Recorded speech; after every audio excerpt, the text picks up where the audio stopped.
David Scammell. Christopher Bratters. As you know, I'm experiencing The Last of Us for the first time right now. Yeah, how are you finding it? Very exciting time for Wonderful. me. Going on an adventure with Joel and Ellie in the very much single player focused game that is The Last of Us. Yes, absolutely. But what is this you've been speaking of? Some form of multiplayer element involved. Surely it's rubbish. Surely you would think that. Yeah. But no, it's really good. Yeah, you'd think, tacked on multiplayer, right? Because with The Last of Us, it's just whenever anyone talks about the game, it's no one talks about the the story multiplayer. of the single player. No one talks about the multiplayer, no. You know, it's all about the story of Joel and Ellie, and none of that is in the multiplayer. Mm-hmm. But it's really, really good. So if you picture, think back to the original Gears of War, when it was all about strategy, less about blasting in with shotguns and all that sort of thing. I feel like that game, that series became a very shotgun-heavy game. Yeah, well, it's an epic game, right? That's what they're kind of good at that.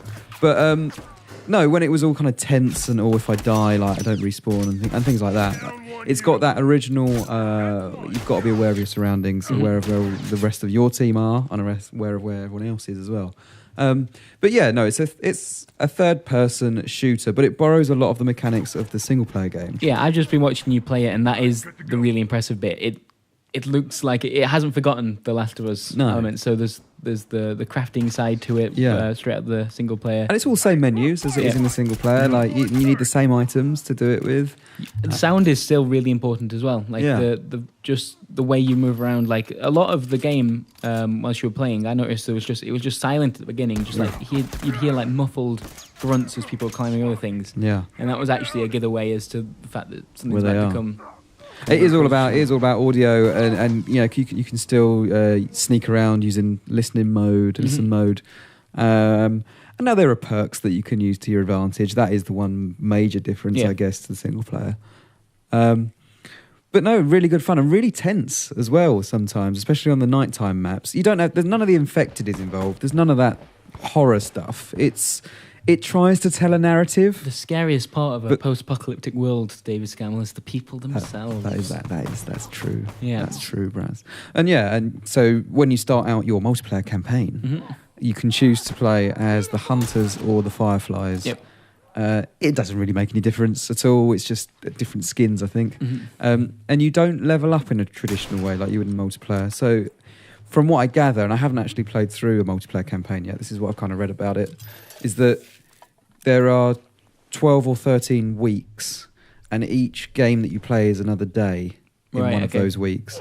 And each week that you finish is a level for you. So if you're on week 3, you're level 3, I believe. I think that's how it works. And you gradually unlock new weapons just like you would in any other game. So does that mean you're only playing against people that are at a similar point in their own stories? Well, there's matchmaking. Yeah. So I think it tries its best to level you up. Although that being said, at the moment, it did take a little while to get into a game at first. So it can be quite slow to find games sometimes. But then once you're in, it's usually fine. Yeah.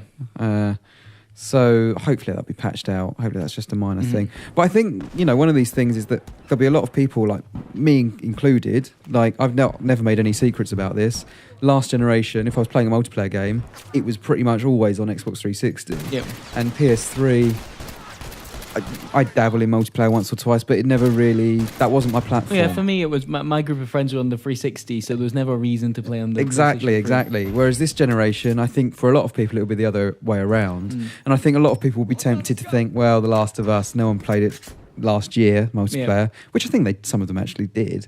But, why should I bother? And I think now that I've tried and understood it, it's actually really good, and I suggest giving it a go. It's really good. And the remastered improvements are there as well. So you got the 60 frames. Actually, one of the things that I didn't understand is you can still lock the frame rate in multiplayer to 30 frames. Really?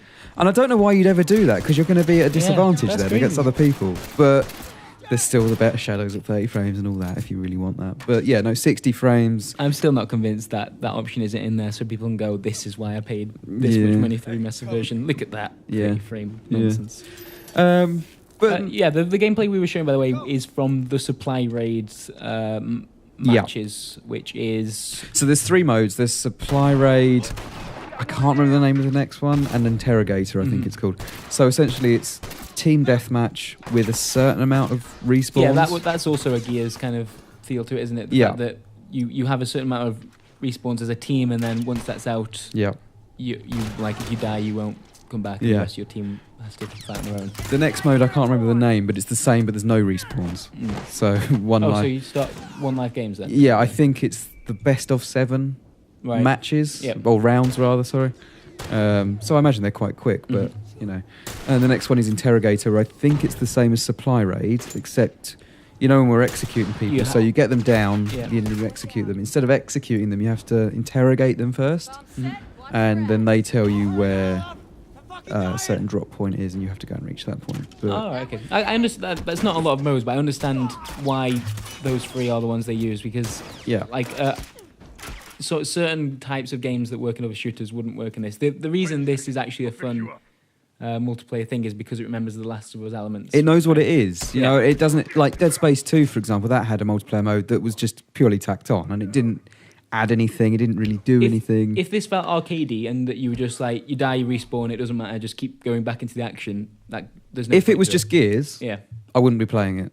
But it's the fact that it does retain it feels surprisingly tense, like you said before. That is a word you don't always associate with multiplayer shooters. Like, it's a multiplayer shooter, but when you hear guns going off, you're like, shit, what's going on? It's like, well, of course there's guns going off. It's a multiplayer shooter. That's the only thing people do. Do you know what I mean? But that's the point. Like, ooh, where's that happening? Do I avoid it? Have I got enough? And, you have to work with the team. And unfortunately, that's one of the downsides of it, is that when you're playing in a team that isn't very good, if you're with people that aren't used to the mechanics, so when you sprint, you'll show up on the other person's map. Yeah.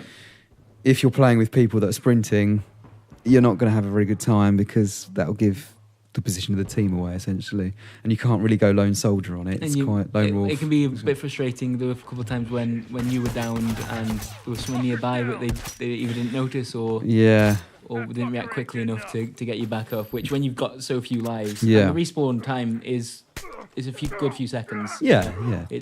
It can be a little bit annoying, but so but I you know what, I don't expect it to be a game. It's not going to be like a Battlefield or a Titanfall where they're going to support it with content for a long time. There might be a little bit of DLC every here and there, but they've done a bit already, haven't they? They did for the PS3 version, and that's all in the PS4 version, and there's going to be some more as well. But that's pretty good. To be honest, I probably wouldn't have purchased the multiplayer DLC with the PlayStation 3 version. I don't think I like it, but I'm quite happy to hear it's in the remastered version as one entire pack. And it's not one of those games where I'd say, if you want to play a good multiplayer game, go out and buy The Last of Us. I don't think it's like that. It's more like, this is a brilliant game, but weirdly enough, the multiplayers actually add something as well. Who would have thought it? It's one of those rare examples where a tacked on multiplayer is actually really good. So cool. There you go. If you didn't play it when it was on PlayStation 3, or this is the first time, as with me, you're playing The Last of Us, then maybe go and crouch around and do the crab walk a lot. There's a lot of crab walking. Because it's fun. Yeah. Awesome. Cheers, Dave. Cheers, bratters.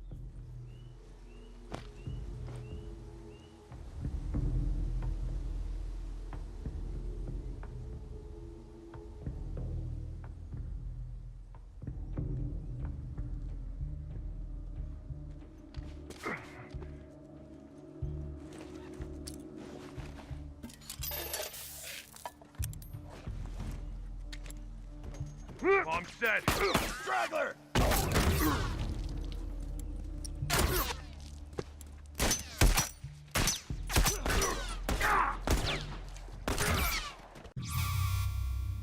Always believe!